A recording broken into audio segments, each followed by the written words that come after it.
Hello. So the app, it's not really an app that we use in our classroom. It is more of a web address that we constantly use in our classroom. We pull it up on the view board. Working in a special needs classroom, um, it's very much needed.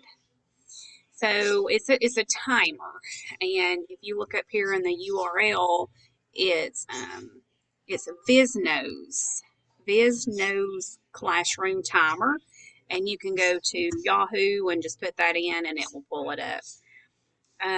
You can the duration. You can go over here where it says 30, and you can backspace it, and you can put in say 12 minutes or 10 minutes 1 minute, 11 minutes, whatever you want to do, or put it in for 20, or you can go to the silver button and you can move it to.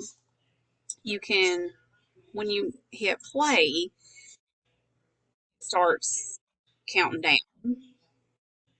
We don't, you can do the tick and bell. We only do the bell where the kids don't hear the tick because it's very distracting to them. This, you can just move it back. So if you watch the clock, it's going back. If you want to go back another, 5 seconds and restart it, you can do that. You can pause it. It's really whatever you want to do.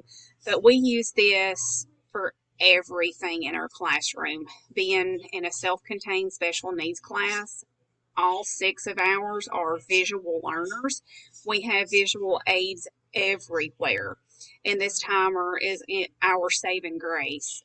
When it comes to changing groups, we do 15-minute rotations for groups. And so the kids know when the timer dings, it's time to go to the next group. When we have inside play, we set the time up.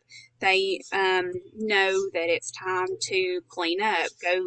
We use it for everything because they need that. But yeah, that's pretty much it.